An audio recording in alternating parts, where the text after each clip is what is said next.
తెలంగాణలో తెలుగుదేశం పార్టీ తిరిగి తెలంగాణ రాజకీయాల్లో యాక్టివ్ కావాలని భావిస్తున్న తరుణంలో బీఆర్ఎస్ శ్రేణుల్లో ఉత్సాహం పెరిగింది. వచ్చే ఎన్నికల్లో గెలుపు తమదేనన్న ధీమా ఆ పార్టీలో మరింతగా వ్యక్తమవుతుంది. అయితే బీఆర్ఎస్కు తెలంగాణలో టీడీపీ రీఎంట్రీ ఉపయోగపడుతుందన్న విశ్లేషణలు కూడా ఊపందుకుంటున్నాయి.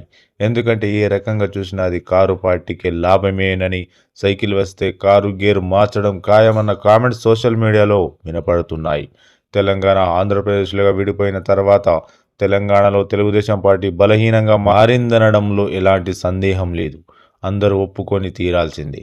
అయితే టీడీపీ ఓటు బ్యాంకు 2014-2018 ఎన్నికల్లో బీఆర్ఎస్కు టర్న్ అయ్యాయి. తర్వాత 2023 ఎన్నికల్లో టీడీపీలో అత్యధిక శాతం ఓట్లు కాంగ్రెస్కు మళ్లాయంటారు. పీసీసీ చీఫ్గా రేవంత్ రెడ్డి ఉండటంతో తెలుగుదేశం పార్టీ క్యాడర్తో పాటు ఓటర్లు కూడా గాంధీ భవన్ వైపు మొగ్గు చూపారన్న వాదనలో నిజముంది.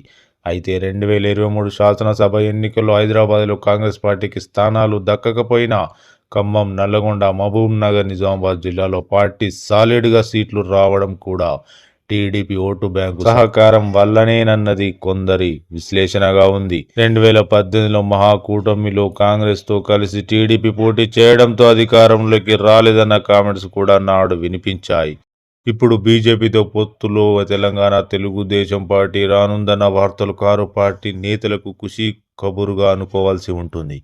బీజేపీతో పొత్తు పెట్టుకున్న టీడీపీని, కాంగ్రెస్ను వేరుగా చూడలేరని, అందుకే ఈసారి ఎన్నికల్లో జనం తమ వైపు తిరుగుతారని గట్టి అంచనాలు వినపడుతున్నాయి.